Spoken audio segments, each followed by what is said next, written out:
더불어민주당 최고의결기구인 당무위가 무효표 논란을 매듭짓고 이재명 지사를 대선 후보로 최종 확정했습니다. 이낙연 전 대표는 승복 입장문을 냈지만 일부 지지자들은 내일 이재명 후보 당선 효력을 정지해달라는 가처분 신청을 하기로 했습니다.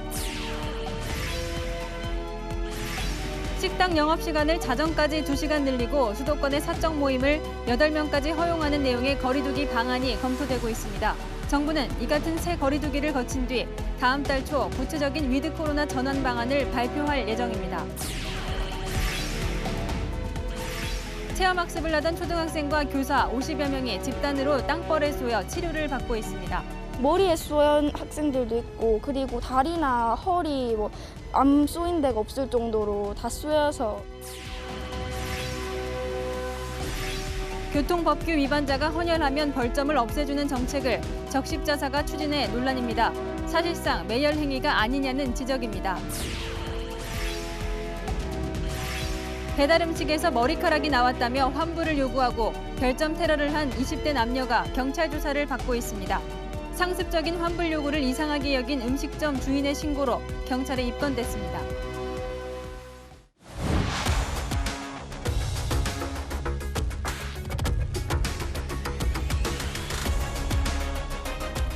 뉴스의 동정민입니다. 코로나 유행이 멈추질 않아도 이제는 일상으로 돌아가겠다. 정부가 확고한 의지로 첫 발을 뗐습니다. 11월 초 일상 회복을 목표로 로드맵 작업을 시작했는데요. 그에 앞서 다음 주부터 징검다리로 2주간 거리두기 완화가 예고되고 있습니다. 사적 모임 인원을 8명까지, 또 영업 제한 시간도 밤 12시까지로 늘리는 안을 검토 중입니다.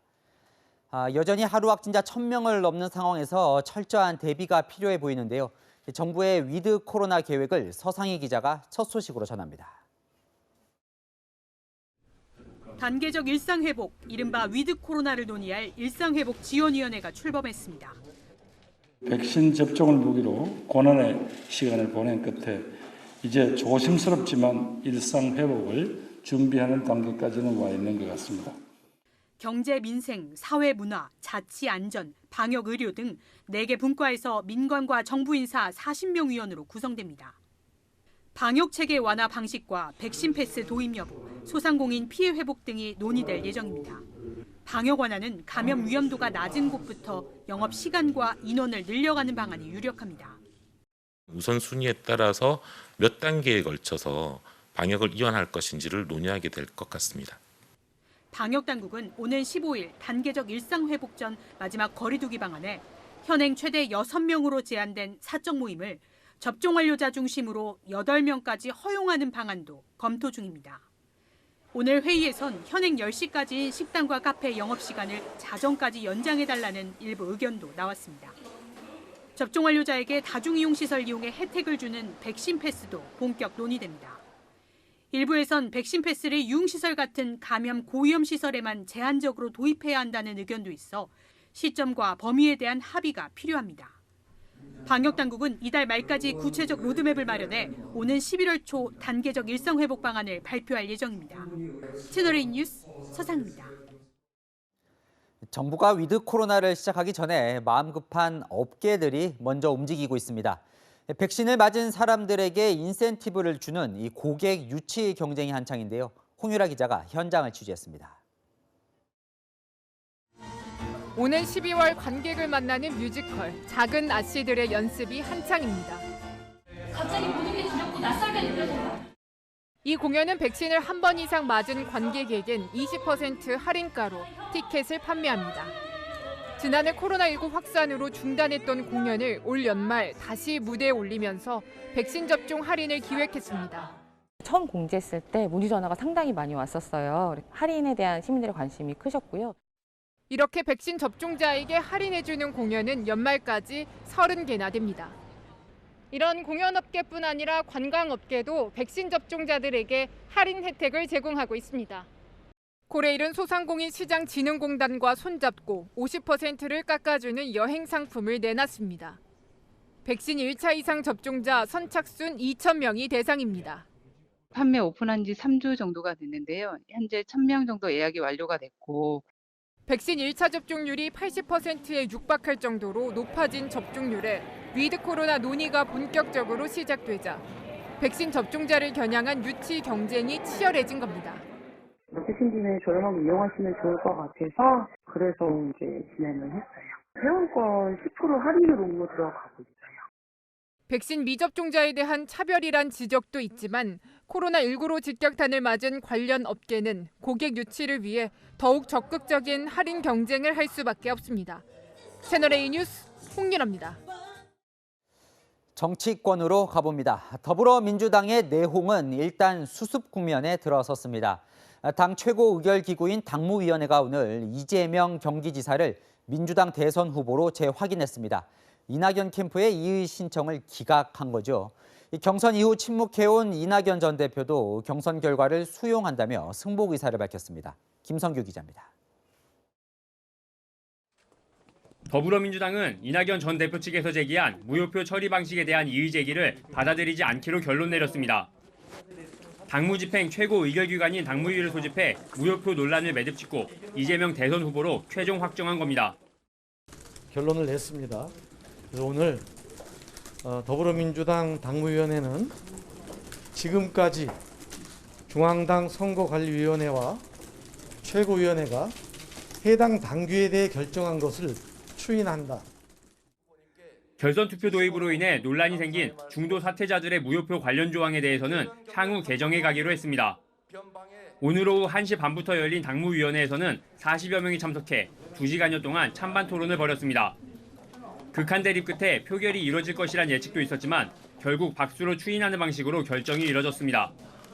이낙연 캠프 의원들이 적극 반박했지만 대세를 뒤집기엔 역부족이었던 것으로 알려졌습니다. 아니요, 이견이 있죠. 서로 견해가 다르잖아요. 당무위에 참석한 한 의원은 기존 해석을 지지하는 의원들이 많아 표결까지 갈 분위기는 아니었다며 지금 규정을 바꾸는 것은 힘들다는 의견이 많았다고 전했습니다. 당무위 결과가 알려지자 지난 10일 이후 침묵하던 이낙연 전 대표는 승복의 뜻을 밝혔습니다. 이 전 대표는 입장문을 내고 사퇴자 득표 처리 문제는 과제를 남겼지만 당무위원회의 결정은 존중한다면서 경선 결과를 수용하고 이재명 후보께 축하드린다고 밝혔습니다. 민주당의 승리를 위해 노력하겠다면서 당의 단합도 강조했습니다. 이낙연 전 대표는 당분간 지방을 돌며 지지자들에게 답례 인사를 할 것으로 알려졌습니다. 채널A 뉴스 김성규입니다. 이낙연 전 대표는 이렇게 승복 의사를 밝혔지만 지지층의 반발은 계속되고 있습니다. 일부 지지자들이 내일 법원에 이재명 후보의 당선 효력을 정지해달라는 가처분 신청을 할 계획입니다. 이 당 지도부는 불편한 기색을 숨기지 않았습니다. 최수연 기자입니다. 이재명 민주당 대선 후보 선출을 둘러싼 당내 갈등이 법정으로까지 번질 것으로 보입니다. 일부 이낙연 전 대표 지지자들이 이재명 후보의 당선 효력을 정지해달라는 가처분 신청을 내일 법원에 제출하겠다고 밝혔습니다. 가처분 신청에 이름을 올린 한 지지자는 전국 지지자들이 뜻을 모았다며 무리한 사사오입 해석을 한 민주당을 대상으로 효력정지 소송에 나설 것이라고 밝혔습니다. 가처분 신청을 위임받은 A 변호사는 과거에도 무효표 처리 논란이 있었지만 그때는 당락에 영향을 미친 것은 아니었다면서 이번에는 무효표 처리 방법에 따라 결과가 달라지는 만큼 법원에서 다툴만 하다고 말했습니다. 이들은 오늘 오전 SNS를 통해 소송인단 모집도 시작했습니다. 자신을 민주당 권리당원이라고 밝힌 김모 씨는 당무위의 판단을 받아들이기가 어렵다면서 민간 법정의 판단을 맡기고자 한다고 주장했습니다. 소송인단 모집에는 오후 6시 현재 2만 2천여 명이 넘게 참여한 것으로 알려졌습니다. 민주당은 법적 대응 자제를 당부하면서도 불편한 심기를 드러냈습니다. 그 논의는 하지 않았고요. 그런 제기도 없으셨고 그렇게 하지 않을 거라고 저는 생각합니다. 송영길 민주당 대표는 한 방송 인터뷰에서 이낙연 전 대표 지지자들의 반발을 극우 성향 커뮤니티인 일베에 빗대며 이런 행태는 일베와 다를 바 없다며 강도 높게 비판하기도 했습니다. 이낙연 캠프 측은 이번 가처분 신청이 자신들과는 무관한 일이라고 선을 그었습니다. 채널A 뉴스 최선입니다. 경선 불복 논란을 사실상 매듭 지으면서 이재명 민주당 체제로 전환하는 작업이 시작됐습니다. 당 지도부와 당 원로들도 힘을 실었고 대장동 개발 특혜 의혹 대응도 당이 전면에 나서기로 했습니다. 이어서 전혜정 기자입니다.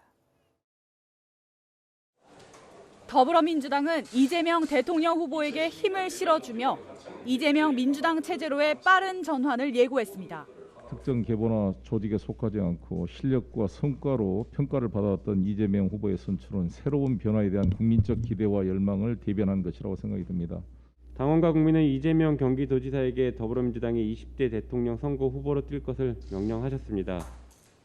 대장동 개발 사업 특혜 의혹에 대해선 당이 전면에 나서 대응하기로 했습니다.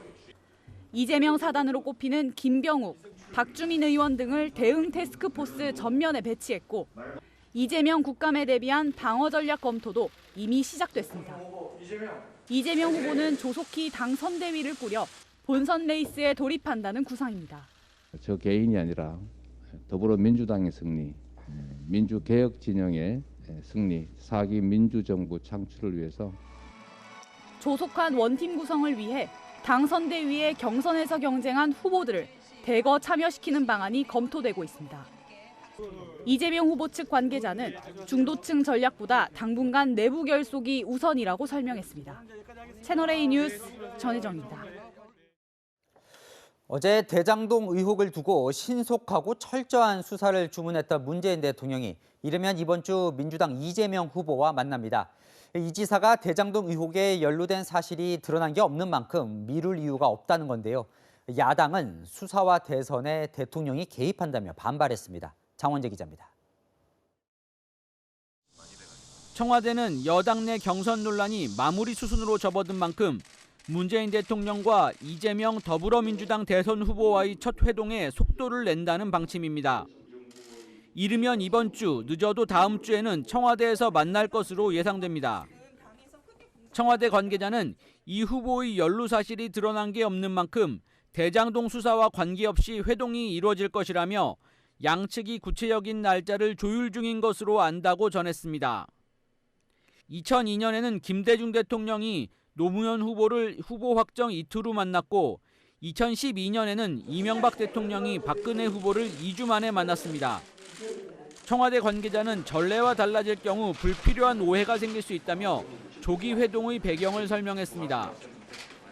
이 후보 측은 문 대통령이 힘을 실어줄 경우 경선 논란을 자연스럽게 끝내고 본선에 집중할 수 있을 것으로 기대하는 분위기입니다. 하지만 야당은 문 대통령이 이 후보를 만나 면죄부를 주려 한다고 반발했습니다. 청와대가 이 지사에게 살아있는 권력이자 미래 권력이라는 인증을 내어주는 셈입니다. 청와대는 야당도 후보자 확정 후 면담을 요청하면 만나겠다는 입장입니다. 채널A 뉴스 장원재입니다. 국민의힘은 다음 주 월요일 이재명 경기지사가 출석하는 경기도 국정감사를 단단히 벼르고 있는데요. 이 지사가 국감을 받겠다면서도 이 자료는 내놓지 않고 있다며 경기도청을 오늘 항의 방문했습니다. 이 지사는 이 성남시 자료를 왜 경기도에서 찾냐며 시아버지가 며느리 집 살림 뒤지는 격이라고 비판했습니다. 안보겸 기자입니다. 국민의힘 의원들이 특검 거부하는 자가 범인이라고 쓴 피켓을 들고 경기도청으로 들어갑니다. 오는 18일과 20일 경기도 국정감사를 앞두고 국민의힘이 요구하는 대장동 특혜 의혹 관련 자료를 경기도가 제출하지 않자 항의 방문에 나선 겁니다. 행정안전위원회에서 76건, 정무위에서 56건, 국토위에서 82건, 특히 대장동 관련 자료들이에요. 단 한 건도 자료가 오지 않고 있습니다. 이재명 민주당 대선 후보와의 면담은 이 후보가 국회 일정으로 자리를 비워 불발됐습니다. 국민의힘 의원들은 성남시청도 찾아 자료 제출을 요구했습니다.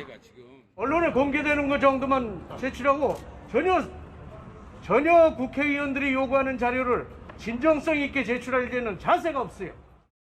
자료 요구 현장에는 대장동 원주민들도 함께했습니다. 지금 이재명 민주당 공범입니다, 공범! 지금 이 사람이 성남시청 기부 대장입니까? 국민의힘은 경기도당에 대장동 게이트 신고센터를 설치하고 경기도당에서 현장 최고위 회의를 여는 등 압박을 이어갈 계획입니다. 이재명 민주당 대선 후보는 성남시 자료를 왜 경기도에 와서 달라고 하냐며 불쾌감을 나타냈습니다. 국회는 그런 지방 사무에 대해서는 아무런 감사 권한이 없습니다. 이거는 마치 그 분가한 그 자식 집에 가가지고 시아버지가 그 며느리 부엌 살림 뒤지는 것 같은 겁니다. 그러면서 국감에 출석해 모든 걸 밝히겠다고 했습니다. 채널A 뉴스 안보겸입니다. 지금부터 대장동 개발 특혜 의혹 속보로 이어갑니다. 성남도시개발공사가 특별팀을 꾸려 화천대유 이익 환수 작업에 나섰습니다. 또 화천대유가 추가 배당을 받지 못하도록 막겠다는데 뒤늦게 생색만 낸다는 지적도 나옵니다. 정현우 기자입니다. 대장동 개발 사업 공모 지침서에 담긴 청렴 이행 서약서입니다. 사업자가 공무원에게 뇌물을 주면 계약 해지를 할 수 있고 사업자는 민형사상 문제를 제기할 수 없다는 조항이 담겼습니다. 성남도시개발공사는 이들 조항을 근거로 대장동 개발 이익 추가 배당을 중단하기로 내부 방침을 세웠습니다. 성남도시개발공사가 대장동 개발 시행사인 성남의뜰의 대주주인 만큼 주주총회 의결을 통해 배당 중단이나 자산 동결도 가능하다는 겁니다. 이를 논의할 외부 법률가가 포함된 특별팀까지 꾸렸습니다. 하지만 실현까진 넘어야 할 산이 많습니다. 공사 측은 배당 중단 등 조치에 나서려면 적어도 유동규 전 본부장이나 성남의뜰 이사진 기소가 필요하다고 보고 있습니다. 이들이 기소돼 추가 배당에 제동을 걸고 싶어도 성남의뜰 이사회라는 문턱을 넘을 수 있을진 의문입니다. 성남의뜰은 주요 사항을 주주총회가 아닌 이사회에서 결정하는데 출석 이사 과반의 동의가 필요합니다. 그런데 이사 3명 중 성남도시개발공사 몫은 1명뿐입니다. 주주총회 역시 안건 의결에는 75%의 지분이 필요한데 지분 50%의 한 주를 더 가진 공사 측이 민간 주주의 반대를 뚫고 배당 중단을 의결할 수 있을지 불투명합니다. 공사가 비판 여론을 의식해 특별팀까지 꾸렸지만 실현 가능성이 떨어지는 대책을 남발하는 것 아니냐는 우려가 커지고 있습니다. 채널A 뉴스 정현우입니다. 화천대유 대주주 김만배 씨의 구속 여부가 내일 결정됩니다. 검찰은 김 씨의 뇌물 액수가 750억 원에 이르는 걸로 보고 있는데요. 개인 뇌물액으로는 이 유례를 찾기 힘든 거액입니다. 이 구체적인 혐의 내용을 공태현 기자가 전해드립니다. 검찰이 화천대유 대주주 김만배 씨의 구속영장에 명시한 뇌물액은 모두 750억 원입니다. 유동규 전 성남도시개발공사 본부장에게 나눠주기로 약속한 개발이익 700억 원과 곽상도 의원 아들에게 퇴직금으로 건넨 50억 원을 합친 금액입니다. 김 씨가 유 전 본부장에게 이미 건넨 5억 원은 700억 원에 포함됐습니다. 검찰은 초과이익 환수 규정을 없애 성남시에 1,100억 원대 손해를 미친 것도 김 씨와 유 전 본부장이 공모해 벌인 일로 의심하고 있습니다. 김 씨가 화천대유에서 장기 대여한 473억 원 가운데 55억 원은 횡령했다고 봤습니다. 이 돈을 어디에 썼는지 김 씨가 제대로 설명을 못했단 겁니다. 회사 운영 경비 영수증으로 이게 끊을 수 없는 부분들이 있어서 했는데 불법적으로 사용된 것은 없습니다. 김 씨 측은 내일 오전 구속영장 심사에서 주요 혐의를 부인할 계획입니다. 앞서 김 씨 측은 신빙성이 의심되는 정영학 회계사의 녹취록을 주된 증거로 구속영장에 청구했다며 검찰에 유감을 나타냈습니다. 김 씨의 신병이 확보되면 금품 로비 의혹 수사도 본격화될 전망입니다. 김 씨가 횡령한 돈의 최종 종착지를 밝히기 위한 작업도 속도를 낼 걸로 보입니다. 채널A 뉴스 공태현입니다.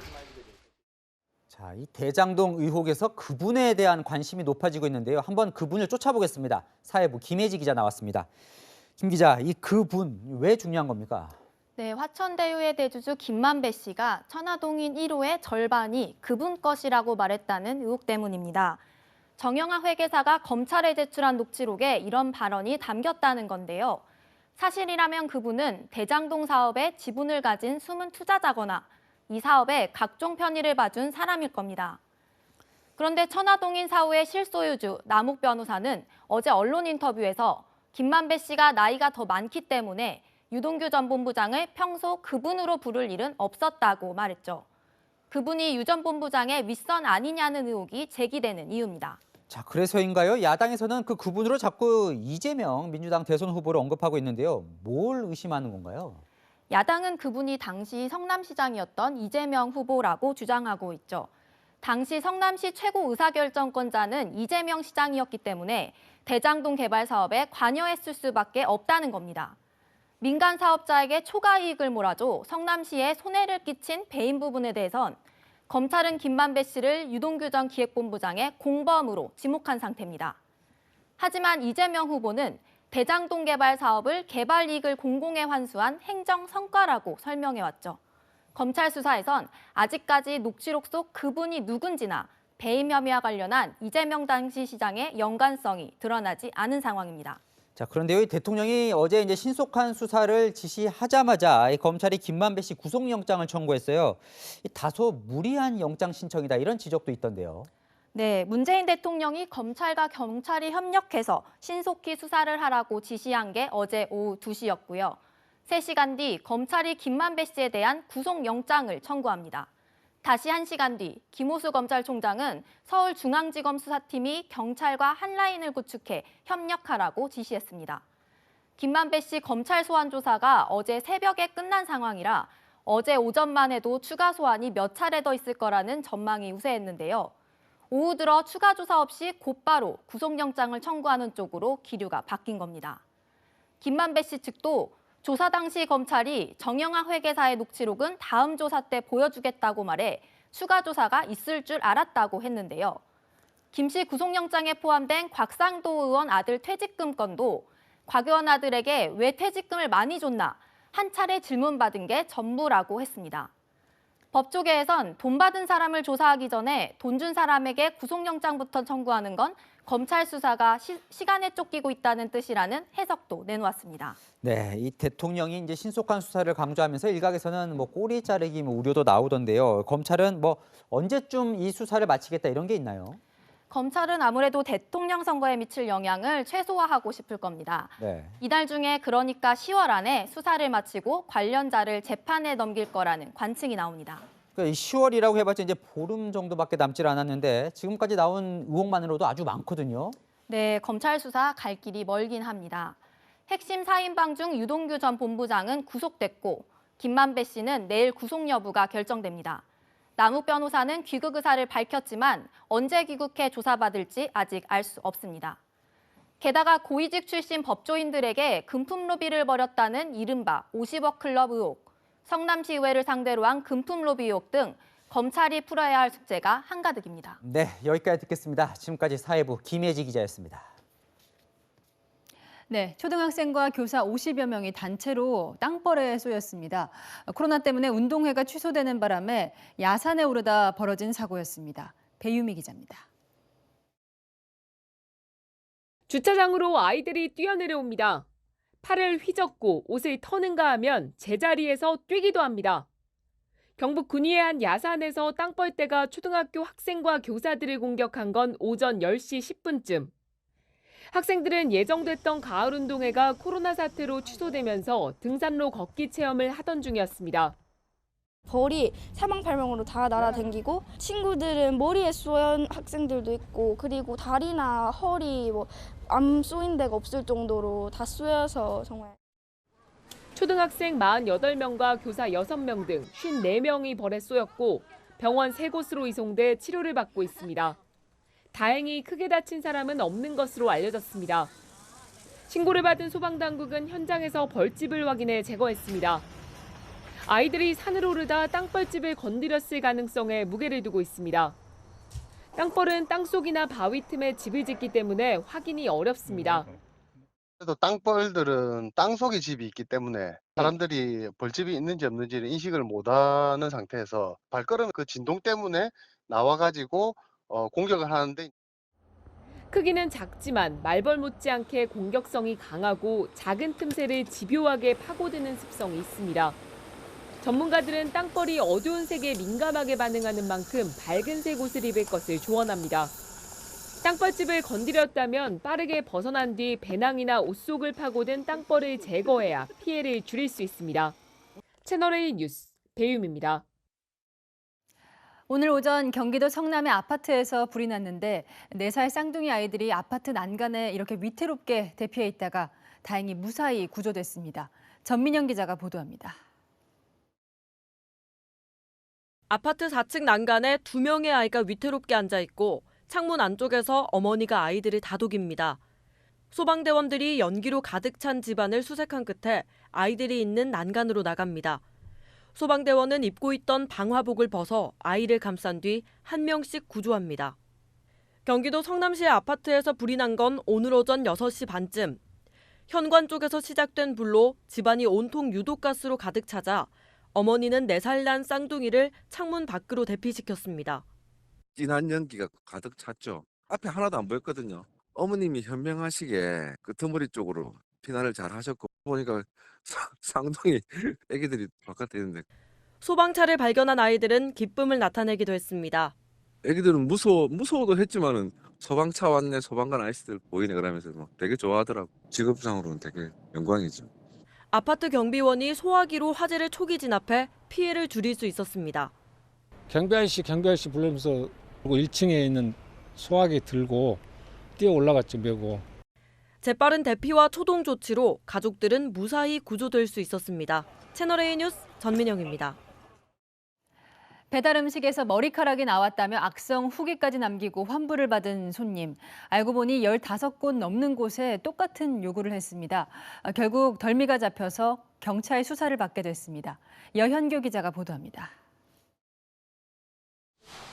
경기 지역에서 삼계탕집을 운영하는 하세미 씨. 올 초 배달 손님으로부터 삼계탕에서 머리카락이 나왔다는 연락을 받았습니다. 당황스러운 마음에 환불을 해줬는데 다음 달 똑같은 연락을 받았습니다. 2월 달에 그 일 있고 나서 3월 달에도 전화 와서 환불을 해달라고. 그 똑같은 사람이었죠. 그런데 5개월 뒤 경찰로부터 황당한 연락을 받았습니다. 20대 남녀가 15곳이 넘는 음식점에 같은 요구를 해 수사 중이라는 거였습니다. 엄청 당당했어요. 전화 정말 능숙했고 이게 상습인지도 모를 만큼 정말 대담하고. 20년간 피자 가게를 해온 부부도 같은 사람에게 피해를 입었습니다. 피자에서 머리카락이 나와서 아우 너무 죄송하다, 먹던 거 닫아놓으세요 라고 얘기를 했더니 피자를 지금 음식물 쓰레기통에 버렸다는 거예요. 울며 겨자 먹기로 환불을 해줬지만 배달 앱에는 악의적인 내용의 후기까지 남겼습니다. 후기가 중요한 배달 음식점의 약점을 악용한 겁니다. 그래서 10년 넘게 장사하면서 음료에서 머리카락 나왔다는 걸 또 처음 들었거든요. 어쩔 수 없이 환불을 해줘야 되는 게 자영업자의 입장이고. 20대 남성은 15곳이 넘는 음식점에서 머리카락이 나온 건 사실이라며 경찰 수사를 통해 밝히겠다고 말했습니다. 경찰은 20대 남녀를 사기 혐의로 입건해 조사하고 검찰로 사건을 넘길지 검토 중입니다. 채널A 뉴스 여영규입니다. 쇼트트랙 심석희 선수의 고의 충돌 의혹 관련 속보입니다. 대한체육회가 이미 2달 전 같은 내용의 진정을 접수하고도 별다른 조치를 하지 않은 사실이 채널A 취재 결과 확인됐습니다. 이현용 기자가 보도합니다. 채널A가 입수한 대한체육회 공문입니다. 접수한 진정에 대한 회신 공문인데 빙상연맹이 조사 처리해야 할 사안이라며 반송하는 내용입니다. 진정인은 심석희를 성폭행한 혐의로 2심까지 유죄 판결을 받은 조재범 전 대표팀 코치입니다. 진정서에는 심석희와 모 코치가 경기 중 잘 안 풀리면 최민정 선수를 넘어뜨리자는 대화를 나누었다는 주장이 담겨 있습니다. 최근 제기된 고의 충돌 논란과 같은 내용입니다. 심석희와 모 코치의 대화 내용도 증거로 포함돼 있었습니다. 하지만 어제 국정감사에서는 다른 소리를 했습니다. 심석희 선수 건도 이미 대한체육회에서는 제보가 좀 전에 왔었죠. 오지 않았었습니다. 공문을 보면은 8월 달에 그 제보가 왔던 걸로 이렇게 보여집니다. 스포츠 공정위원회 제소를 해서 거기서 판단받으라 이렇게 그냥 아주 그냥 형식적인 그런. 이 진정서는 같은 날 빙상연맹에도 발송이 됐지만 2달이 지나 언론을 통해 논란이 되고서야 조사가 착수됐습니다. 대한체육회 측은 작년 8월 스포츠윤리센터가 개소한 이후 체육회에는 신고 조사 기능이 없다고 해명했습니다. 따라서 빙상연맹에 협조를 요청한 사실 역시 없다고 전했습니다. 채널A 뉴스 이현용입니다. 지난달 제주도의 호텔의 기계식 주차장에서 30대 관광객이 추락해 숨지는 사고가 있었습니다. 최근 3년간 이런 기계식 주차장에서 사망하거나 크게 다치는 사건이 10건이 넘습니다. 기계식이라 더 방치되는 안전 사각지대 문제. 다시 간다 우현기 기자가 취재했습니다.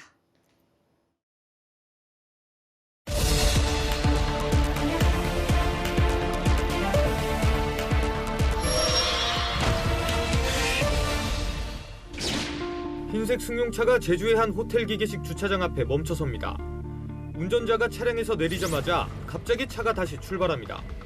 운전석 문조차 닫히지 않은 상황.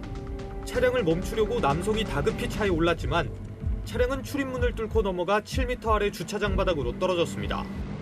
30대 운전자는 그 자리에서 숨졌습니다.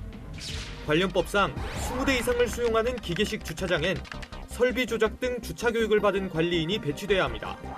이 호텔 기계식 주차장은 수용 규모가 60대가 넘지만 사고 당시엔 관련 교육을 받은 관리인이 없었습니다. 위반으로 운영을 해놓고서는 자기들은 아무 잘못한 게 없다는 그 얘기를 하는 게. 호텔 측은 교육은 받지 않았다 하더라도 주차 방법 등을 안내하는 직원은 있었다고 해명했습니다.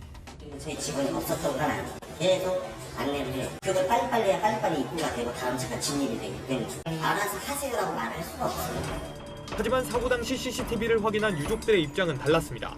동생 차량을 포함해서 7분 전원이 다 셀프로 이용을 하고 계셨고 관리인이라고 주장하시는 그분은 다른 분들이 누르고 있는데 핸드폰만 보세요. 안전하게 이용하도록 조작해줘야 된다라는 게 법에 나와 있기 때문에 그 조작을 관리인이 해야 되는 거고 만약에 그 아닌 사람이 조작을 하게 되면 그 문제가 되는 거죠. 지난 2018년부터 최근까지 기계식 주차장에선 매년 4건에서 13건의 사고가 발생했고 6명이 숨졌습니다. 하지만 전국 3만 7천 개 기계식 주차장 가운데 3분의 1에만 관리인 배치가 의무화돼 있습니다. 19대까지는 없어도 된다는 얘기 아니에요. 그건 말이 안 돼요. 공동 기계 주차 시설이 있다고 하면은 관리인은 반드시 둬야 됩니다. 기계식 주차장의 출입문도 전진하는 차량을 막아내지 못할 정도로 약하지만 관련 규정은 없습니다. 문의 그 철판 두께가 1.5mm예요. 종이 같이 문이 얇습니다. 충격에 견딜 수 있는 있다고 생각을 하면 이거는 불가능하다는 생각합니다. 4년마다 실시하는 정밀 안전검사에서 부적합 판정을 받는 사례는 매년 수천 건에 달합니다. 지난 2016년 추락사고로 운전자가 사망했던 서울 강남구의 이 기계식 주차장은 이번에 또 다시 부적합 판정을 받았습니다.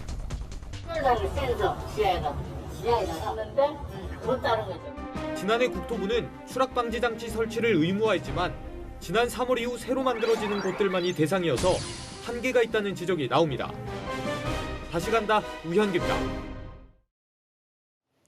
대한적십자사가 헌혈을 늘리기 위해 인센티브를 추진하고 있는데 그 내용이 논란입니다. 교통법규 위반자가 헌혈하면 벌점을 없애준다는 것이라 사실상 매혈이라는 지적이 나옵니다. 허욱 기자가 취재했습니다. 코로나19 유행이 계속되면서 헌혈자가 급감한 헌혈센터. 하루 평균 20명 정도가 감소했으니까 재택근무가 계속 연장이 되더라고요. 지난달 평균 혈액 재고 보유일 수는 3.9일. 작년과 재작년 4.3일에 비해 혈액량 재고가 부족합니다. 적십자사는 헌혈 참여도를 높이기 위해 인센티브 정책을 추진 중입니다. 채널A가 내부 문건을 입수해 확인했는데 교통법규 위반자가 헌혈을 하면 벌점을 공제하겠다고 돼 있습니다. 헌혈을 하면 마일리지 점수 10점을 받을 수 있고 1년에 최대 40점까지 벌점을 감경하겠다는 겁니다. 헌혈한 운전자의 벌점을 감면할 경우 보험료에도 영향을 줄 수 있는데 이 때문에 대가를 받고 혈액 제공하는 행위를 금지하는 혈액관리법을 위반한 것 아니냐는 논란까지 제기됩니다. 교통법규 위반자의 벌점을 상쇄하는 걸로 이 헌혈을 윤리적이지도 않고 또 법 감정으로도 납득이 되지 않는. 하지만 적십자사는 8월 말 해당 정책안을 보건복지부에 전달하고 회신을 기다리는 중입니다. 교통법규 위반자 벌점을 감면해주는 이런 헌혈 인센티브 아이디어는 이 적십자가 사실상 매열 행위를 부추기는 셈이거든요. 재검토가 필요해 보입니다. 적십자사는 헌혈자 벌점 감면 인센티브가 헌혈의 순수성을 위배하는 측면은 인정하면서도 헌혈 참여 유도를 위한 고육지책이었다고 설명했습니다. 채널A 뉴스 허욱입니다. 임금 피크제 정년을 연장하는 대신 퇴직에 앞서 일정 기간 동안 연봉을 낮추는 제도죠. 10%가 임금 피크제 대상인 농어촌공사의 사례를 봤더니 근무 태만이 발생하고 직원끼리 갈등까지 생긴다는 지적이 나왔습니다. 현장에서는 현대판 고려장이라는 증언까지 나왔습니다. 김철웅 기자입니다. 한국농어촌공사 전 직원 중 10%, 617명이 임금 피크제 대상입니다. 농어촌공사 내부 자료를 최인호 민주당 의원실이 분석한 결과 임금 피크 직원 중 70%인 429명이 구체적으로 맡은 업무가 없는 걸로 나타났습니다. 189명은 공로 연수라는 명목으로 출근을 하지 않고 있습니다. 부하 직원이 임금 피크제 상사가 출근을 하지 않는다고 내부 신고를 하는 등 조직 내 갈등도 벌어졌습니다. 지난해 임금 피크 1년차 직원들은 주 36시간 근무에 평균 7,500만 원을 수령했고 최대 1억 1,000만 원을 받은 사례도 있습니다. 퇴직을 앞둔 임금 피크 3년차 직원들은 주 24시간 근무에 평균 5천만 원대 연봉을 받았습니다. 임금 피크제가 도입된 지 6년째인데 제대로 관리되지 않고 있다는 지적이 나옵니다. 경험 있고 능력 있는 임금 피크제 직원들의 맞는 맞춤형 직무 개발을 해서 일을 하면서 급여를 받아갈 수 있는 구조로 시급히 바꿔야 됩니다. 계율적인 측면이 존재할 수 있다는 건 저희들도 인정하지만 다양한 방법들을 시도하고 있거든요. 사회적인 어떤 눈높이에 부합하지 않을 수도 있지만 저희 나름대로 최대한 이분들을 효율적으로 운영하고 한 공기업에 다니는 직원은 임금 피크제를 현대판 고려장으로 표현했습니다. 그러니까 현대판 고려장이 딱 맞아요. 나는 고려장 당했다라는 생각이 되게 강해요. 출근을 하시면 컴퓨터 트시고 점심 드실 때까지 계속 그냥 앉아 계시고 뭐 퇴근하면 조용히 없어지시고 퇴근 시간 되면 이런 지금 상황이에요. 임금 피크제가 조직 내 갈등 요인이 아닌 상생의 도구가 될 수 있도록 제도 보완이 필요하다는 목소리가 나오고 있습니다. 채널A 뉴스 김철웅입니다. 국민의힘 대선 후보들의 본경선 두 번째 합동 토론회가 제주에서 조금 전 끝이 났습니다. 후보 4명이 2명씩 짝을 짓는 듯한 모습도 보였는데요. 이다혜 기자가 보여드립니다. 제주에서 열린 국민의힘 대선 경선 후보 토론회에서 주자들은 제주에 대한 친근함을 강조했습니다. 제주의 아들 원희룡입니다. 비 내리는 가운데 4.3 평화공원에서 4.3의 희생자들 추모를 하고 이 자리에 왔습니다. 원지사가 그동안 중국인 투기 자본을 막아준 것에 대해서는 상당히 고맙게 생각합니다. 이렇게 뵙게 되어 막 반갑수다. 토론이 시작되자 홍 의원과 유 전 의원은 윤 전 총장을 집중 공격했습니다. 홍 의원은 제주 신공항 문제를 언급하며 윤 전 총장 멘토 의혹이 불거진 천공 스승을 언급했습니다. 근데 천공스님은 확장안이 좋다고 했는데. 모르겠습니다. 유 후보는 대장동 게이트를 언급하며 윤 전 총장과 국정농단 특검팀에서 일한 인연이 있는 박영수 전 특검을 거론했습니다.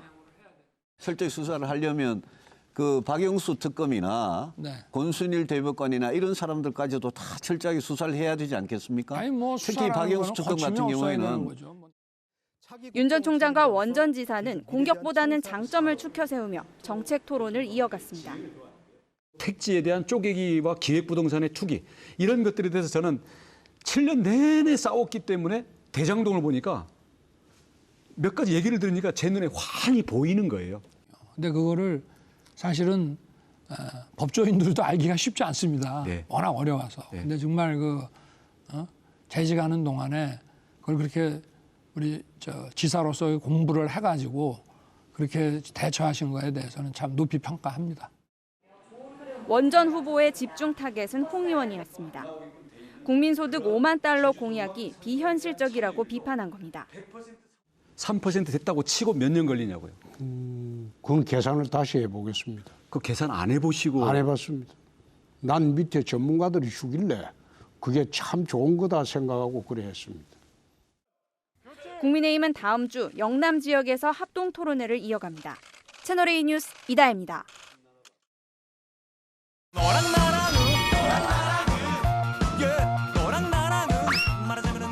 열왕열왕 정치부 김민지 기자 나와 있습니다. 첫 번째 주제 보겠습니다. 국민의힘 대선 주자들이 뭘 만들고 있는 걸까요? 깐부입니다. 그러니까 드라마 오징어 게임에서 화제가 된 말인데 같은 편이란 뜻이죠. 네, 맞습니다. 지금 캠프마다 편 먹기가 한창인데요. 먼저 홍준표 캠프는 이 두 사람을 선대위원장으로 영입했습니다. 재수를 해서인지 뭐 어쨌든 경험이 많아서인지 본선 경쟁력이 있고 이재명 후보를 이길 수 있는 유일한 대안이라는 결론에 이르렀습니다. 경선 탈락자들도 이제 합류가 시작됐군요. 네. 윤석열 후보는 누구와 같은 편이 됐습니까? 네, 지난주에는 예비 경선 후보였던 장성민 세계화 동북아 평화포럼 이사장과 만났고요. 또 탈락 후보뿐 아니라 어제는 경쟁자인 원희룡 후보를 추켜 세우면서 이 영상을 소개했습니다. 자, 첫 번째 대장동 사건이 뭐냐? 이재명 지사 주장은 5,500억이 성남에 갔다. 전체가 갈 거를 환수해온 거니까 잘한 거다. 그러니까 얼핏 보면 그럴 것 같죠. 그러니까요. 화천대유 일타 강사로 지지자들 사이에서 인기가 있던데 네. 뭐 본경선에서 이제 우군을 만들려는 전략이겠죠. 다른 탈락 후보들도 좀 있잖아요. 아직 안 움직이고 있나요? 네, 최재형, 하태경 후보도요. 윤석열, 홍준표 이 양 후보가 러브콜을 보내고는 있지만 아직은 뜻을 밝히지 않고 있습니다. 이 깐부 경쟁도 치열할 수밖에 없는 게요. 이 여론조사 보면 윤석열, 홍준표 후보 뭐 박빙이에요. 네, 맞습니다. 오늘 발표된 조사를 한번 볼까요? 조원 CNI 조사에서는요. 이재명 민주당 후보와의 양자 대결에서 윤석열 후보는 박빙, 홍준표 후보는 지는 걸로 나왔는데요. 다른 한국갤럽 조사에서는 양자 대결에서 두 후보 모두 박빙이지만 윤석열 후보 때 이재명 후보의 지지율이 좀 더 올라갑니다. 한 표가 아쉬운 만큼 이 깐부 만들기 경쟁은 더욱 치열해질 것 같습니다. 네, 다음 주제 넘어가 보겠습니다. 취향이냐 망신이냐 윤석열 후보를 두고 나온 말 같네요. 네, 이 손바닥 왕자 또 미신 유튜버 논란에 대해서 민주당의 공격은 멈추지 않고 있는데요. 오늘도 나라 망신이라고 맹비난했습니다. 손바닥엔 왕자, 고인을 모시는 대선 후보라니 황당하다 못해 괴기스러울 지경입니다. 해외 토픽감이고 나라 망신입니다. 기술과 무속에 의존하는 대통령이라면 그의 의사결정에 심각한 오류가 발생할 것입니다. 그러니까 윤석열 후보의 신뢰에 이제 흠집을 내려는 거겠죠. 네, 이 백혜련 최고위원은 박근혜 전 대통령과 최서원 씨까지 언급하면서 공세를 퍼부었습니다. 민주당으로서는 계속되는 국민의힘 당내 공방을 부추기는 측면도 있습니다. 지금 말씀하시는 거는 제가 믿을 거라고 생각하시고 하는 거예요. 아니요. 칼 같은 이성과 증거와 업무 알겠습니다. 결정을 한 사람인데 예. 저는 그게 사실이라고 제가 상상할 수가 없어. 제 22년째 정치를 하면서 그런 후보를 처음 봤기 때문에 저는 이거는 국가 지도자의 의사 결정에 누가 개입을 하느냐의 문제라고 생각하고. 뭐 홍준표 후보도 이제 무제한 검증을 받아야 한다고 이제 유승민 후보를 거들었던데 어쨌건 윤 후보로서는 뭐 안팎으로 공격을 받는 셈이네요. 네, 하지만 이준석 국민의힘 대표가요 도우미로 나섰습니다. 영상을 봤다는 것 이외엔 솔직히 확인된 게 없거든요. 취향의 문제로 지금까지 볼 수 있지 방향에 대한 조언을 했던 것은 아직까지 드러나진 않았다. 취향이든 망신이든 나라의 미래를 논할 대선판이 미신과 주술 논란으로 덮이는 건 국민으로서는 안타까운 일임은 분명해 보입니다. 네, 보는 국민이 오히려 민망해지는 소재인 것 같습니다. 열왕열왕이었습니다. 치솟는 집값에 부동산 경매 시장까지 뜨거워졌습니다. 서울 지역 아파트는 감정가보다 낙찰가가 비싼 가격에 낙찰되는 비율이 지난달 역대 최고 수준이었습니다. 박정서 기자가 보도합니다. 무주택자인 30대 황모 씨. 2년 전쯤 부동산 경매에 처음 뛰어들었습니다. 부동산 매매를 하는 것보다는 저렴하게 접근을 할 수 있어서 경매를 많이 보는 것 같습니다. 청약 같은 경우는 좀 가점제가 그래도 비중이 좀 크잖아요. 혼자 사는 세대다 보니까 불리함이 있어서. 그간 시세 차익을 노린 투자자들이 주로 찾았던 법원 경매에도 2030 무주택자들이 도전하게 됐습니다. 일반 매매나 청약으로는 수도권에서 내 집 마련이 어려워진 상황. 조금이라도 저렴하게 아파트나 주택을 구입하려는 실수요자들이 늘어난 겁니다. 실제로 지난달 전국 아파트에서 감정가 대비 낙찰가 비율을 뜻하는 낙찰가율은 107%를 넘었습니다. 관련 통계를 집계한 2001년 이래 역대 최고 수준입니다. 낙찰가율이 100%보다 높다는 것은 감정가보다 비싼 가격에 낙찰됐다는 뜻. 경매 건수 중 낙찰 비율도 58%에 육박해 역시 역대 최고 수준으로 뛰었습니다. 상대적으로 진입장벽이 낮은 빌라 매물에 관심이 모아지면서 수도권 빌라 낙찰가율은 한 달 만에 10%포인트 급등했습니다. 서울 빌라가 올라가는 이유가 아파트 가격 자체가 너무 많이 오르니까 이거라도 해야겠다 해서 빌라로 가는 거죠. 지금 내가 이거 집을 못 사면 평생 못 사겠다라는 그런 마음이 이제 앞서니까. 전문가들은 무조건 저렴한 매물만 바라보지 말고 채무 관계를 꼼꼼히 따지는 등 위험 부담을 고려하라고 조언합니다. 하지만 서민의 내 집 마련 수요가 이어지는 한 경매 시장 열기도 식지 않을 거란 전망입니다. 채널A 뉴스 박정서입니다. 드라마 오징어 게임이 26일 만에 1억 명 넘는 시청자를 모으며 넷플릭스에서 또 새 기록을 세웠습니다. 트럼프 전 미국 대통령에게서 영감을 받았다는 황동혁 감독의 인터뷰도 화제입니다. 염정원 기자입니다. 게임의 규칙만 잘 지키면 약속된 상금과 함께 무사히 이곳을 나가실 수 있습니다. 공개 26일 만에 1억 1,000만 명 이상이 넷플릭스를 통해 시청한 한국 시리즈 오징어 게임이 역대 최고 기록을 세웠습니다. 28일 만에 8,200만 명이 시청했던 미국 시리즈 브리저튼의 기록을 뛰어넘었습니다.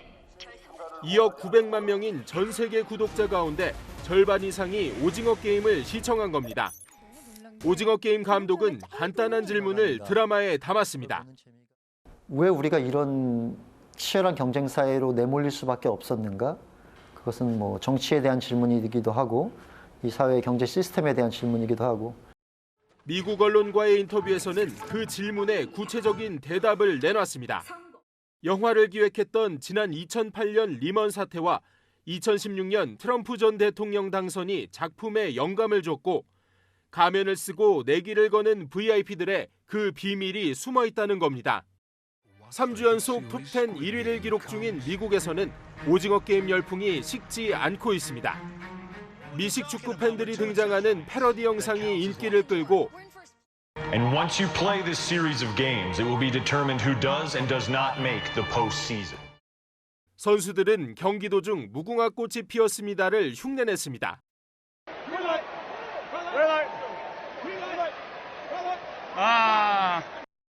제주는 곰이 넘고 돈은 왕서방이 받는다는 속담처럼 중국산 기획 상품들이 날개 돋친 듯 팔려나가자 미국 넷플릭스 본사는 유통업체와 손잡고 공식 상품 판매에 나서기로 했습니다.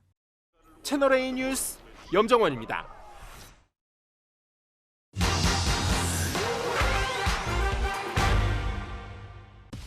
수백만 원 하는 골드바에 수천만 원을 호가하는 명품 수입 시계와 전기 자동차까지 모두 중고품 거래 애플리케이션에 매물로 올라온 물건입니다.